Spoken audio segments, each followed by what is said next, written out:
Hello बच्चों, सभी living organism को अपने पेरेंट्स से कुछ इनहेरिटेंस में मिला ही है।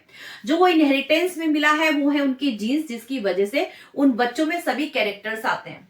अब क्योंकि जो ह्यूमन बीइंग की बात करूं तो उनका जो लाइफ स्पैन है वो इतना लंबा है कि अगर उसमें कोई डिसऑर्डर यानी कोई डिजीज को अगर हम चेक करना चाहते हैं तो उसमें बहुत ही ज्यादा प्रॉब्लम होती है। तो अगर हम जनरेशन वाइज चेक करना चाहते हैं कि कौन सी फैमिली में किस मेंबर में जो है डिजीज थी या कौन कौन सी प्रॉब्लम्स जो थी वो फेस कर रहे थे, तो इसके लिए जो है हम पेडिग्री एनालिसिस करते हैं। तो एनालिसिस में आपको पता ही है कि एनालाइज करना, आपको जो गिवन डेटा है आप उनकी फैमिली हिस्ट्री के हिसाब से यानी फैमिली ट्री को जो है पहले आप कंसीडर करेंगे और उसके बाद उनकी जो जनरेशन है जिस जहां पर आपको डिजीज दिख रही है आप उस डिजीज पर काम करेंगे और आप चेक करेंगे कि आखिर जो ये जनरेशन है कौन सी जनरेशन में कितने मेंबर्स, क्या वो मेल था या फीमेल था, किस वाले मेंबर को जो थी ये प्रॉब्लम हो रही थी या वो डिजीज था।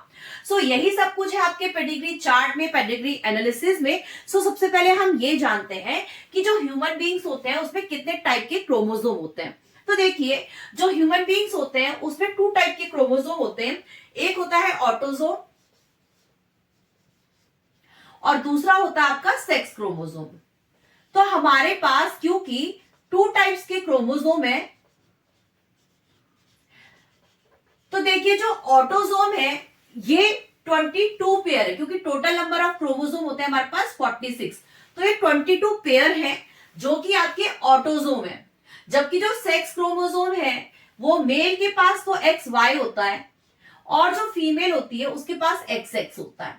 तो ये आपके सेक्स क्रोमोसोम हो गए, जबकि ये आपके ऑटोसोम हो गए। तो क्योंकि जो आपके क्रोमोसोम है इनके पास जीन्स है और ये जीन्स आपकी ट्रांसमिट हो रही है पेरेंट्स से बच्चे के पास, तो बट ऑब्वियस सिर्फ जीन्स जो है वही ट्रांसमिट नहीं हो रही है बल्कि उनके साथ बहुत सारी डिजीज, बहुत सारे जो ट्रेड्स हैं वो भी पास ऑन हो रहे हैं बच्चे में। ठीक है, तो यहां पर हमने ये समझ लिया कि हमारे पास 2 टाइप्स के क्रोमोसोम है, ऑटोसोम और सेक्स क्रोमोसोम। तो अगर बात करती हूं मैं इनहेरिटेंस की, है ना, तो क्योंकि पेरेंट्स से जो है वो जीन्स आ रहे हैं, कहां पे पास ऑन हो रहे हैं, बच्चों में पास ऑन हो रहे हैं, ऑफस्प्रिंग में आ रहे हैं। तो यहां पर इन्होंने हमें इसकी वजह से क्या मिली, हमें इनहेरिटेंस, इसकी वजह से हमें मिला इनहेरिटेंस। तो यानी जो हमारी इनहेरिटेंस है वो भी कितने टाइप की होगी, ऑटोसोम इनहेरिटेंस होगी, एक सेक्स क्रोमोसोम वाली इनहेरिटेंस होगी और इसके अलावा एक और इनहेरिटेंस भी है जिसको बोला जाता है साइटोप्लाज्मिक इनहेरिटेंस। Cytoplasmic inheritance. अब देखिए जो ये साइटोप्लाज्मिक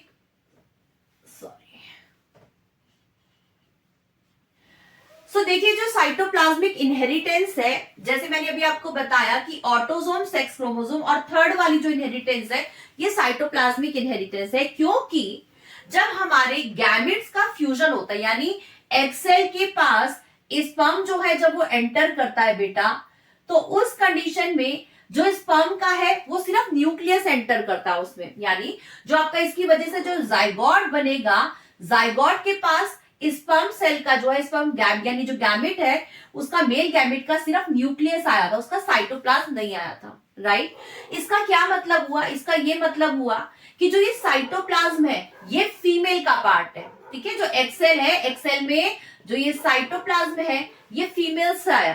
तो इसी वजह से जो ये साइटोप्लाज्मिक इनहेरिटेंस है ये बेसिकली कहां से आई, ये मदर से आई। ठीक है, क्योंकि यहां पर मदर का साइटोप्लाज्म ही इन्वॉल्व है, तो इस वजह से जो इनहेरिटेंस बनी वो साइटोप्लाज्मिक इनहेरिटेंस है। ठीक है, तो अगर क्योंकि ये साइटोप्लाज्मिक इनहेरिटेंस है तो बट ऑब्वियस है जो हमारे बच्चे, जो भी बच्चा होगा चाहे वो बॉय हो या गर्ल यानी मेल है या फीमेल है, तो सभी में साइटोप्लाज्म तो जाएगा ही जाएगा जाइगोट में। ठीक है, सो इसी वजह से ये जो इनहेरिटेंस होगा ये साइटोप्लाज्मिक इनहेरिटेंस है और ये जो साइटोप्लाज्म है ये मदर का जो एग सेल है ये वो वाला साइटोप्लाज्म है। यही वजह है कि जो इनहेरिटेंस है ये साइटोप्लाज्मिक इनहेरिटेंस है। ठीक है, तो चलो अभी आपने पहले इतना समझ लिया कि ये साइटोप्लाज्मिक इनहेरिटेंस कहां से आ गई। तो यहाँ पे जाइगोट पे सारा का सारा जो साइटोप्लाज्म है वो कहां से आया, आपके मदर से आया, क्योंकि स्पर्म सेल में कोई भी साइटोप्लाज्म प्रेजेंट नहीं होता है। यहां से जो स्पर्म सेल से जो आता है, एंटर करता है आपके एग सेल के साथ, जो फ्यूज करता है वो उसका स्पर्म वाला न्यूक्लियस होता है। ठीक है, तो दोनों एक्स और एक्स मिलने से यहाँ पे 2x बन जाएंगे और यहाँ पर साइटोप्लाज्मिक इनहेरिटेंस को शो करेंगे। चलो, तो यहां पर अभी आपने देखा 3 तरह की इनहेरिटेंस हुई, ऑटोसोम, सेक्स क्रोमोसोम और साइटोप्लाज्मिक। तो देखिए ऑटोसोम में क्योंकि हमारे जो कैरेक्टर्स हैं, वो चाहे डिजीज के कुछ भी जो है, वो कौन कैरी करता है, वो कैरी करते हैं आपके जीन्स। तो अगर मैं बात करती हूँ अलील की, तो देखिए कौन कौन सी कंडीशन हो सकती है। कंडीशन हो सकती है कि डोमिनेंट हो, ठीक है, ऑटोसोम कौन सी कंडीशन में हो, डोमिनेंट हो, या फिर दूसरी कंडीशन क्या हो सकती है कि ऑटोसोम जो है वो रिसेसिव हो। सो देखिए अगर ये डोमिनेंट है, ऑटोसोम अगर हमारे डोमिनेंट है, तो डोमिनेंट अपने आप से खुद से कहता है कि मैं हर कंडीशन में एग्जिस्ट करूंगा अगर मेरी प्रेजेंस है तो, क्योंकि डोमिनेंट का एक भी अलील अगर कहीं पर एग्जिस्ट करता है तो वो अपने आप को शो करेगा, अपने आप को एक्सप्रेस करेगा ही करेगा। ठीक है, तो यहां पर अगर मैं कैपिटल ए लेके चलती हूं तो मेरे पास 2 कंडीशन है डोमिनेंट होने पर, कि या तो वो दोनों ही कैपिटल ए होंगे और या फिर एक कैपिटल ए और एक स्मॉल ए होगा। तो ऊपर की कंडीशन होमोजाइगस हुई, जबकि नीचे वाली कंडीशन आपकी हेट्रोजाइगस हुई। सो कहने का मतलब ये है कि ऑटोसोम जो है दोनों ही कंडीशन में जो है ये कैसा हो गया, आपका डोमिनेंट हो गया।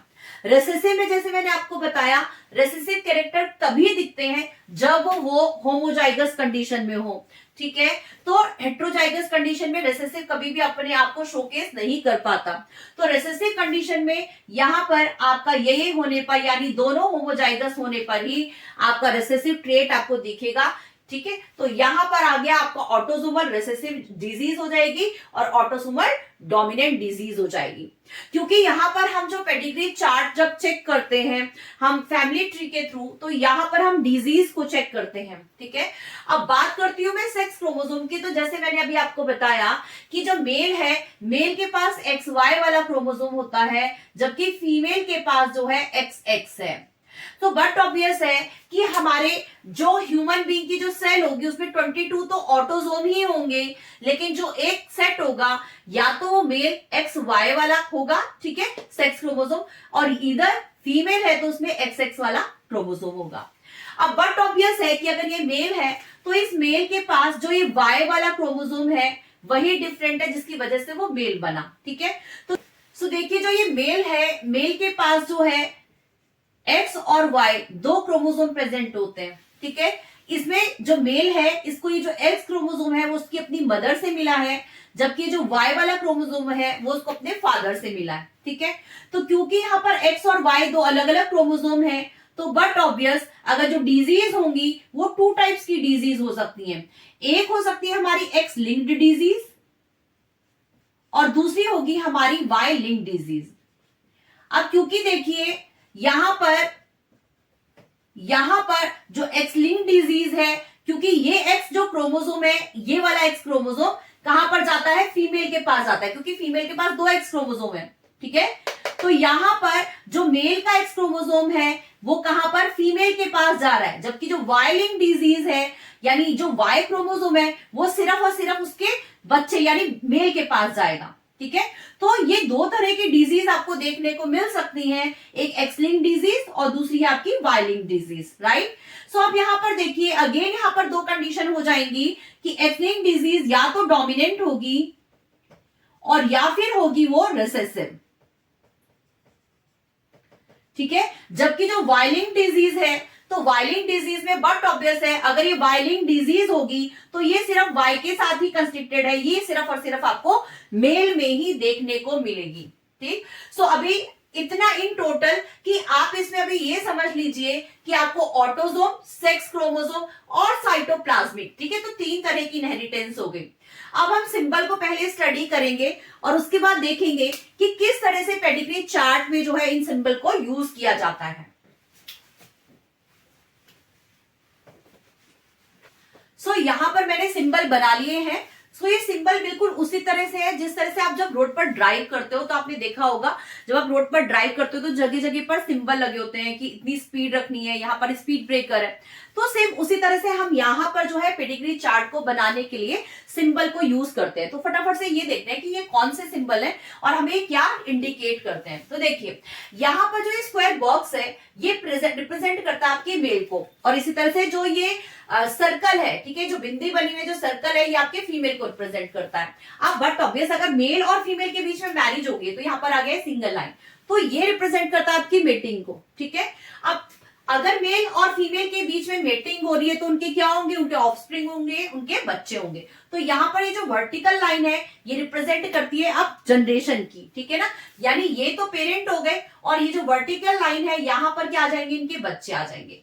तो हो सकता है दो मेल ही बन जाए या फीमेल बन जाए, तो चलो एक यहाँ पे एक और गर्ल भी बना देते हैं, ठीक है। तो यानी इस वाले सिंबल को देख के, इस पेडिग्री चार्ट को देख के आप बता सकते हो कि ये बिल्कुल नॉर्मल यानी अनअफेक्टेड मेल है, उसकी बिल्कुल नॉर्मल फीमेल के साथ मैरिज हुई यानी मेटिंग हो रही है, और यहाँ पर जो ये जनरेशन बनी है, ठीक है, तो ये कौन सी जनरेशन हो गई, ये जो जनरेशन है यहाँ पर, जैसे सपोज मैंने यहाँ पे फर्स्ट लिख दिया तो ये फर्स्ट रिप्रेजेंट कर रहा है जनरेशन को, ठीक है। और इसी तरह से ये जो फर्स्ट जनरेशन है इनके कितने, 3 बच्चे हैं, 1 2 3, ठीक। तो यहाँ पर 2 मेल है और थर्ड वाली जो गर्ल है वो फीमेल है, तो 2 मेल है और 1 फीमेल है, तो इनके टोटल कितने बच्चे हैं, यहाँ पर 3 बच्चे हैं। तो देखो इतने से चार्ट, इतने से सिंबल के थ्रू आप एकदम से बता पा रहे हैं, एक जनरेशन को पूरा आप रिप्रेजेंट कर पा रहे हैं, ठीक है। अब एक तो ये हुआ जो ये आपका रोमन नंबर है, जैसे कि यहाँ पर आपका ये बता रहा है आपका कि ये फर्स्ट जनरेशन है। इसके बाद अगर बात करती हूँ मैं इनकी सिक्वेंसिंग की बच्चों को लेकर, आपको कैसे पता चलेगा कि कौन से वाला एल्डर है और कौन सा यंगर है, क्योंकि 3 बच्चे हैं। तो हमेशा ये याद रखिएगा कि जब आप इधर से यानी लेफ्ट से राइट की साइड मूव करेंगे तो ये वाला नंबर 1 हो जाएगा, ये नंबर 2 हो जाएगा, नंबर 3 हो जाएगा, ठीक है। तो कभी अगर आपसे पूछ लिया गया कि नंबर 1 कैसा बच्चा है तो आप बता पाएंगे कि नंबर 1 जो चाइल्ड है वो बिल्कुल नॉर्मल है, अनअफेक्टेड है, इसको कोई डिजीज नहीं है। क्योंकि अगर नॉर्मल पेरेंट होंगे तो बट ऑब्वियस है उनके बच्चे भी कैसे होंगे, उनके बच्चे भी नॉर्मल होंगे। और सेकंड नंबर का अगर कोई पूछे कि सेक्स क्या है, मतलब वो मेल है या फीमेल है, तो आप बता पाएंगे कि सेकंड जो बच्चा बना वो क्या बना, वो भी मेल बना, और थर्ड वाला जो बच्चा है वो फीमेल है जो कि नॉर्मल है, राइट। सो अब बात करती हूं मैं, यहां पर देखिए मेल का सिंबल है या फीमेल का सिंबल है, लेकिन यहाँ पे डबल बॉन्ड है, तो अगर इन दोनों के बीच में 2 लाइंस है तो ये शो करता है आपका कॉन्सेग्यूनस मैरिज को। अब देखिए कॉन्सेग्यूनस मैरिज क्या होती है, जब कजन के बीच में यानी ब्लड रिलेशन के बीच में यानी फैमिली में ब्लड रिलेशन के बीच में अगर मैरिज होती है, कजन के बीच में मैरिज होती है, तो यहां पर हम इस मेटिंग को शो करते हैं डबल बॉन्ड से, ठीक है।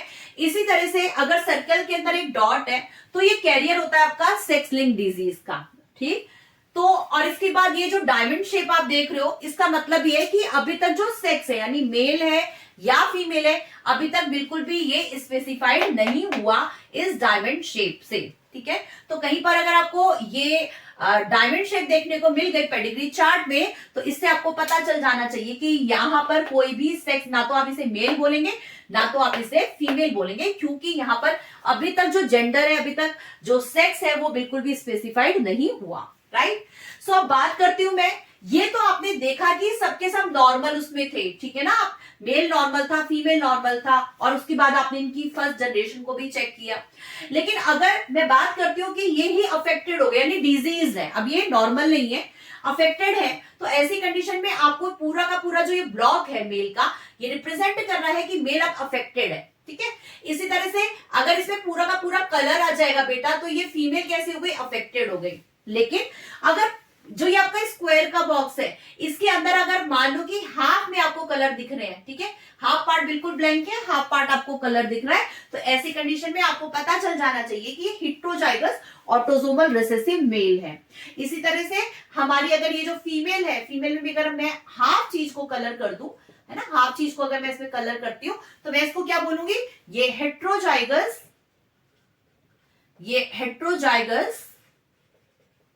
ऑटोसोमल रिसेसिव फीमेल है, ठीक है बेटा, ये रिसेसिव फीमेल है। सो इस तरह से इन सिंबल को यूज करते हुए जो है हम पेडिग्री चार्ट को एनालाइज करेंगे और ये जानेंगे कि उसमें किस टाइप की डिजीज है।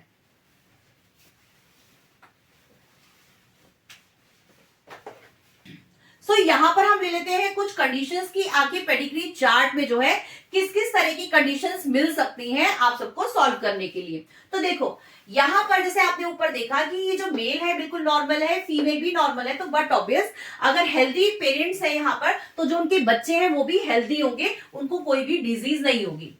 लेकिन बट ऑब्वियस अगर हम पेडिग्री चार्ट को एनालाइज कर रहे हैं तो हम नॉर्मल के लिए एनालाइज नहीं कर रहे हैं, हम एनालाइज कर रहे हैं किसी डिजीज को, कुछ फॉल्ट को जानने के लिए। ठीक है, तो यहाँ पर फॉल्ट कौन कौन से देखने को मिल सकते हैं। तो देखिए फर्स्ट केस है हमारा कि जो हमारे पेरेंट है उनको कोई प्रॉब्लम नहीं है, दे आर नॉर्मल, लेकिन ऑल ऑफ सडन हमें दिख रहा है कि उनकी जो जनरेशन है उसमें कोई इफेक्ट आ रहा है। तो देखो अगर मैं ये लेके चलती हूं कि यहाँ पर जो पेरेंट है, पेरेंट जो है ये अगर नॉर्मल है, लेकिन हमने देखा कि जो इनके बच्चे बने यानी जो इनकी जनरेशन है, ये वाली जनरेशन फर्स्ट जनरेशन, हमने देखा कि फर्स्ट जनरेशन में जो इनके बच्चे आ रहे हैं वो कैसे आ रहे हैं, डिजीज आ रहे हैं।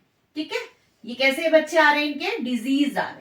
सो यहाँ पर आप देख सकते हैं कि जो पेरेंट्स है वो बिल्कुल नॉर्मल है, लेकिन जो उनके बच्चे हैं उनमें डिजीज देखने को मिलती है आपको। ठीक है, तो इस तरह के ट्रेट को बोला जाता है आपका ऑटोसोमल रिसेसिव ट्रेट। अब देखिए ऑटोसोमल जैसे मैंने आपको बताया था दैट इज रिसेसिव ट्रेट। ठीक है, ऑटोसोमल रिसेसिव ट्रेट। तो देखिए जैसे मैंने आपको बताया था कि जो 22 पेयर है वो हमारे ऑटोसोम है। ठीक है, तो यहां पर जो इनके पेरेंट्स हैं वो बिल्कुल नॉर्मल है, इनको कोई भी डिजीज नहीं है, लेकिन क्योंकि इनके बच्चों में डिजीज देखने को मिल रही है, इसका मतलब देखिए कि यहाँ पर जो कैरेक्टर, ये जो डिजीज है एक जनरेशन में स्किप हो गई, उनके पेरेंट्स वाली जनरेशन में स्किप हो गए। तो कभी भी अगर कोई जनरेशन स्किप हो जाती है तो बट ऑब्वियस है कि ये जो होगा रिसेसिव को ही शो करेगा, क्योंकि आपको पता होना चाहिए डोमिनेंट जो होता है वो हर बार देखने को मिलता है, जबकि रिसेसिव कैरेक्टर जो है बहुत लिमिटेड टाइम पर कब मिलता है वो देखने को, जब वो होमोजाइगस कंडीशन में हो। ठीक है, तो अगर आपके पास होमोजाइगस कंडीशन नहीं है तो आपका रिसेसिव ट्रेट बन ही नहीं सकता, क्योंकि जो डोमिनेंट है वो इस कंडीशन में भी डोमिनेंट है और इस कंडीशन में भी डोमिनेंट है। तो डोमिनेंट कंडीशन आपको हमेशा देखने को मिलती है, लेकिन रिसेसिव कंडीशन का जो चांसेस है वो बहुत कम हो जाता है, क्योंकि रिसेसिव आपको तभी देखने को मिलेगी जब वो होमोजाइगस कंडीशन में होगा। तो क्योंकि ये ट्रेट कोई जेंडर सेक्स के ऊपर डिपेंडेंट नहीं है, ये आपका जो डिजीज है आपकी ऑटोसोमल क्रोमोसोम पर डिपेंडेंट है, तो ये वाला जो ट्रेट आएगा बेटा ये आएगा आपका ऑटोसोमल रिसेसिव ट्रेट। ठीक है, सो अब मैं सेकंड केस लेती हूं जहां पर आपके जो पेरेंट्स हैं वो अफेक्टेड है। ठीक है, तो अभी यहां पर इसी केस को हम आगे स्टडी करते हैं कि आपके जो पेरेंट्स हैं वो अफेक्टेड है, तो हम पहले इनको इन्फेक्शन दे दें, इनको डिजीज कर दें। ठीक है, तो आपके अगर ये जो पेरेंट्स हैं वो अफेक्टेड है, लेकिन इस केस में हमें यहाँ पे इनके बीच में जब मीटिंग हुई तो हम देख रहे हैं कि जो इनकी जनरेशन आई है ना, जो इनकी जनरेशन बनी, यहाँ पर हम देखते हैं कि जो ये बच्चे हैं इनमें इस जनरेशन में आपको डिजीज देखने को नहीं मिल रही है। तो देखिए यहाँ पर बिल्कुल भी अनअफेक्टेड चिल्ड्रन है, यहाँ पर कोई भी आपको कोई भी कैरेक्टर देखने को, कोई भी डिजीज देखने को नहीं मिल रही है, जबकि जो पेरेंट्स हैं है ना, मदर और फादर दोनों के दोनों जो हैं वो अफेक्टेड पेरेंट्स हैं। सो ऐसी कंडीशन में क्योंकि आपको बच्चों में कहीं पे भी डिजीज देखने को नहीं मिल रही है, और अगेन ये कौन सी डिजीज, क्या ये सेक्स बेस्ड है, नहीं है। ठीक है, यहाँ पर कोई भी इसमें सेक्स बेस्ड डिजीज नहीं है, तो ये कौन सी डिजीज हुई, ये ऑटोसोमल डिजीज हुई। क्योंकि ये ऑटोसोमल डिजीज है यानी ये आपके ऑटोसोम वाले क्रोमोसोम पर डिपेंडेंट है। ठीक है, अब क्योंकि आपके ऑटोसोमल क्रोमोसोम पर डिपेंडेंट है, तो और मैं साथ में बोल रही हूं कि ये, क्योंकि देखिए यहाँ पर क्या हो रहा है कि ये जो जनरेशन में है यहाँ पर बच्चे आपको पूरे नॉर्मल दिख रहे हैं, तो कंडीशन क्या होगी कि देखिए जो डोमिनेंट होता है वो इस कंडीशन में भी डोमिनेंट है। ठीक है, जब वो होमोजाइगस कंडीशन में है, और जब वो हेट्रोजाइगस कंडीशन में है तब भी जो है आपका जो ट्रेट है वो कैसा आएगा, डोमिनेंट ही आएगा। सो क्योंकि यहाँ पर आपको पेरेंट्स जो है वो इन्फेक्टेड दिख रहे हैं, उनमें जो है आपको अफेक्टेड पेरेंट्स देखने को मिल रहे हैं, जबकि उनके बच्चों में कहीं पर भी कोई डिजीज देखने को नहीं मिल रही है, वो अनअफेक्टेड जो है उनके बच्चे हैं। तो इस तरह से ये किसका एग्जाम्पल हो जाएगा, ये एग्जाम्पल हो जाएगा आपका ऑटोसोमल डोमिनेंट ट्रेट का। Autosomal dominant.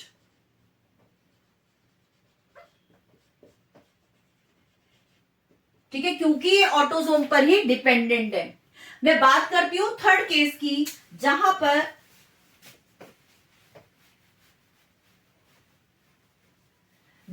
जो फादर है, सिर्फ फादर को इन्फेक्शन है, मदर को कुछ नहीं है, मदर नॉर्मल है। ठीक है, अब ये देखिए, अगर हमारे फादर जो है वो अफेक्टेड है और मदर को कोई भी प्रॉब्लम नहीं है, मदर बिल्कुल नॉर्मल हेल्दी मदर है, इसके पास जबकि फॉल्टी जीन्स है, इसके पास फॉल्टी जीन्स नहीं है, मदर बिल्कुल नॉर्मल है, तो ऐसी कंडीशन में क्या देखा गया कि सपोज अगर इसकी जनरेशन में आपको ऐसा केस देखने को मिले कि जहां पर सारे के सारे सन जो हैं, ठीक है, आपको देखने को मिल रहा है कि सारे के सारे सन आपको जो जनरेशन में है आपको देखने में मिल रहा है। चलो एक और बच्चा बना देते हैं, ठीक है, एक और बॉय बना देते हैं। तो आपको देखने को मिल रहा है कि दूर से ही देख के आप बता पा रहे हो कि क्या केस है इसमें, तो सबके साथ मेल ही को ही इन्फेक्शन है, मेल ही अफेक्टेड है ना, मेल ही डिजीज है, जबकि फीमेल को कोई प्रॉब्लम है ही नहीं।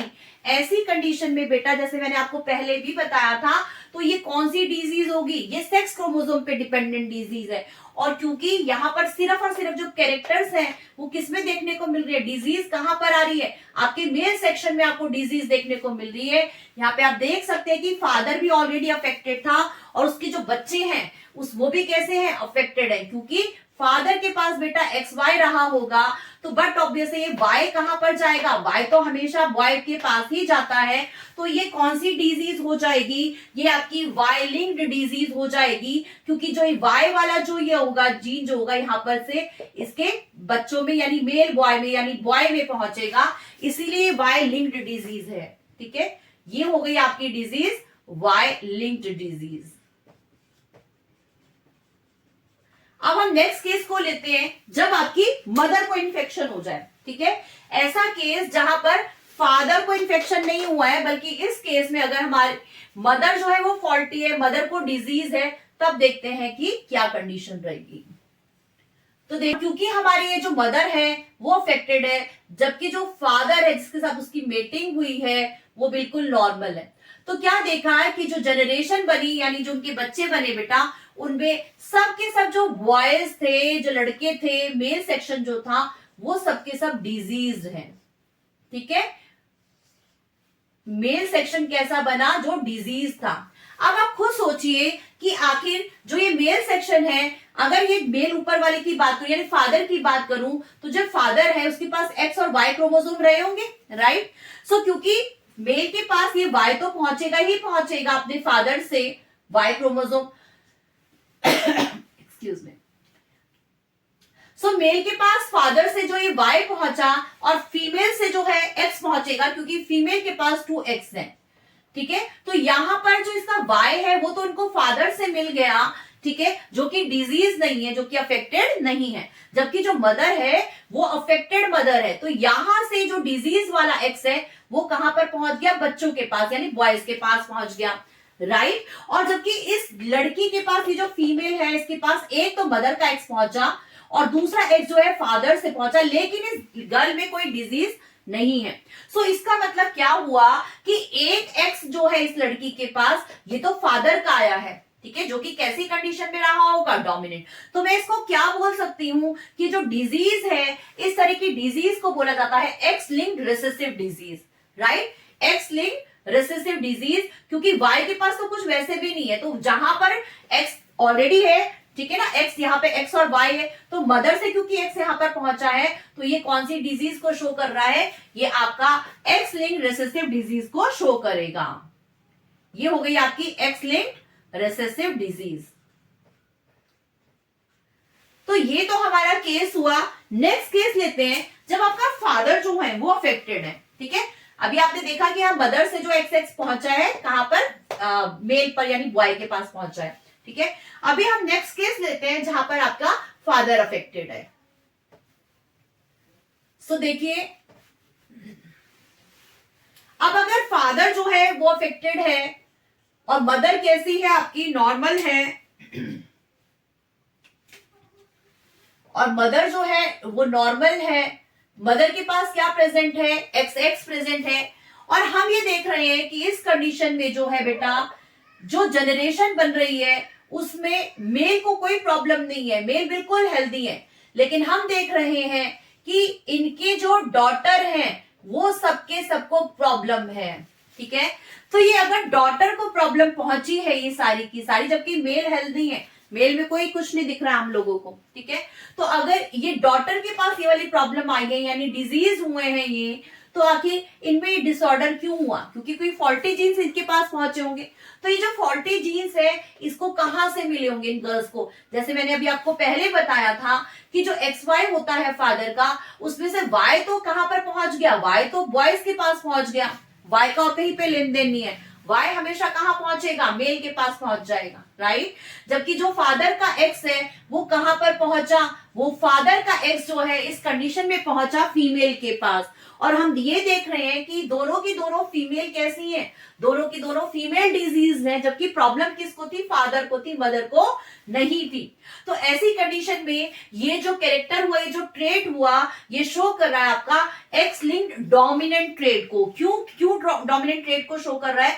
क्योंकि यहां पर सिंगल एक्स बेटा ये वाला ही है, जिसकी वजह से, क्योंकि वाई तो ऑलरेडी यहाँ पे ट्रांसमिट हो गया। ठीक है, वाई के पास कोई दिक्कत नहीं थी, यहाँ पे वाई बिल्कुल ठीक है, नॉर्मल है। और क्योंकि यहाँ पर मदर से एक्स, इनका हेल्दी वाला एक्स जो है वो कहां पर बच्चों में ट्रांसमिट हो गया है, तो यहाँ पर जो बॉयज हमको कोई प्रॉब्लम नहीं है, बॉयज हेल्दी हैं। लेकिन जो डॉटर है उसकी वो कैसी है? वो अफेक्टेड है। क्यों? क्योंकि उनको फादर से ये एक एक्स मिला जो कि कैसा था? फॉल्टी एक्स था। ठीक है, ये कौन से वाला एक्स आया है? फादर से फॉल्टी एक्स आ गया इनके पास में, जिसकी वजह से एक एक्स इनके पास कैसा है? मदर का भी है। लेकिन ये कैसे उसको शो कर रहा है? ये आपके एक्स लिंक डोमिनेंट को शो कर रहा है। ठीक है, सो एक्स लिंक डोमिनेंट में क्या है? जो गर्ल्स हैं वो कैसी हैं? और डॉटर्स आर अफेक्टेड। सो एक ये इस तरह का भी आपको पेडिग्री चार्ट में केस देखने को मिल सकता है। ठीक है, अब बात करते हैं नेक्स्ट केस की, जहां पर आपका जो मदर है, मदर सिर्फ अफेक्टेड है, राइट। और यहां पर फादर से इसका मेटिंग हो गया और इनके जितने भी बच्चे बनेंगे, अगर हम ये देखते हैं कि सारे के सारे बच्चे, अगर हम ये देखते हैं कि सारे के सारे बच्चे, चाहे वो लड़का है चाहे वो लड़की है, अगर वो सब बच्चे जो है डिजीज को शो करते हैं, ठीक है, अगर ये सब बच्चे डिजीज को शो करते हैं, तो ये कहीं ना कहीं जो है ये मदर से ही इनके पास ट्रांसमिट हुई है। तो आखिर ये मदर से बच्चों में ट्रांसमिट, सब बच्चों में ट्रांसमिट हो गई। ठीक है, ऐसा नहीं कि एक ही बच्चे में ट्रांसमिट हुई है या मेल में ट्रांसमिट हुई है, ऐसा नहीं है। बल्कि मदर से ये जो डिजीज है अगर वो सब बच्चों में ट्रांसमिट हो गई, तो इसके पीछे के रीजन को जानोगे तो ये है आपका साइटोप्लाज्मिक इनहेरिटेंस। ठीक है, ये है आपका साइटोप्लाज्मिक इनहेरिटेंस। क्योंकि ये जो साइटोप्लाज्मिक इनहेरिटेंस या फिर मैटरनल इनहेरिटेंस या फिर माइटोकॉन्ड्रियल इनहेरिटेंस, मैटरनल इनहेरिटेंस भी जिसको बोल सकते हैं, क्योंकि मदर के पास ये डिजीज थी और ये जो फॉल्टी जीन्स हैं वो सब बच्चों में पहुंच गए। ठीक है, अब आखिर आप खुद सोचिए कि ये मदर से जो है सब बच्चों में किस तरह से पहुंचे, तो इसके लिए आप फर्टिलाइजेशन प्रोसेस पे पहले आप फोकस करिए। तो क्योंकि यहाँ पे मदर की एक्सेल है, तो मदर की एक्सेल में एक न्यूक्लियस रहा होगा और साथ में उसका साइटोप्लाज्म भी रहा होगा। ठीक है ना, यहाँ पे देखिए, सो एग जो है मदर का एग, ठीक है, तो यहां पर ये न्यूक्लियस रहा और साथ में साइटोप्लाज्म रहा। तो जब स्पर्म इसके साथ फर्टिलाइजेशन का प्रोसेस रहा होगा, सो फर्टिलाइजेशन के प्रोसेस में जो है स्पर्म का, क्योंकि न्यूक्लियस ही जो एग है उसके अंदर एंटर कर पाता है, सो ऐसी कंडीशन में जो हमारा जाइगोट बना होगा, साइटोप्लाज्म तो टोटली कहाँ का है? मदर का है। सो इसीलिए सभी बच्चों में, चाहे वो मेल है चाहे वो फीमेल है, साइटोप्लाज्म तो मदर से ही मिलेगा उनको। जाइगोट के बनने में साइटोप्लाज्म जहां से आया है वो कहां से आया? वो मदर से ही आया है। लेकिन इस टाइम पे जो फ्यूजन हुआ है दोनों गैमेट्स का, दोनों के न्यूक्लियस का हुआ, जिसकी वजह से हमारी 2n स्टेज आ गई। ठीक है, जो कि जाइगोट है। इस तरह से हम देखते हैं कि अगर हमारी सिर्फ मदर जो है वो डिजीज है, लेकिन जो जनरेशन है पूरी की पूरी जनरेशन जो है अगर वो डिजीज को शो करते हैं, तो ये है आपका एग्जाम्पल आपका साइटोप्लाज्मिक इनहेरिटेंस का। इस तरह से आप पेडिग्री से रिलेटेड इन टिप्स को यूज करते हुए पेडिग्री चार्ट को बहुत ही इजी फॉर्म में सॉल्व कर सकते हैं। पेडिग्री से रिलेटेड अगर आपको ये वीडियो समझ में आ गया है तो क्यों ना आप अपनी इस वीडियो को अपने फ्रेंड्स को भी शेयर कर दे, ताकि उनको भी जो पेडिग्री से रिलेटेड कोई डाउट है तो वो क्लियर हो जाए और वो भी हंसते हुए जो है पेडिग्री से रिलेटेड प्रॉब्लम को इजिली सॉल्व कर सकें।